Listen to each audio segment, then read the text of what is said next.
রি হলো কি দু হাতেই দুটো মেহেন্দি পরে, পায়ে মেহেন্দি পরে একদম রেডি। তো এখন এখানে আমরা হলো কি ওর বিয়ের জায়গাটায় হলো কি আলপনা দেব। আর ও মেহেন্দি পরা হয়ে গেছে, খুশিতে ঘুরে যাচ্ছে। আর ওদিকে বাচ্চা দুটো খেলা করেই যাচ্ছে।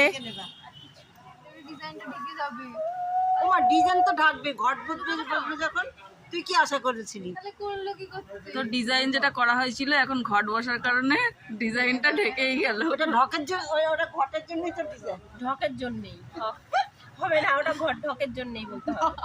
কালকে বলবো ঢক বসা, ভিডিওটা নে, নিচ্ছি তো। তো আমাদের যে কষ্ট করে আমরা যেটা আঁকলাম সেটা ঢেকেই গেল শেষমেশ। না, ভাত করতে দেইনি তো, কে কি খাবে, কখন কি, কষ্টের কদর কেউ করে না।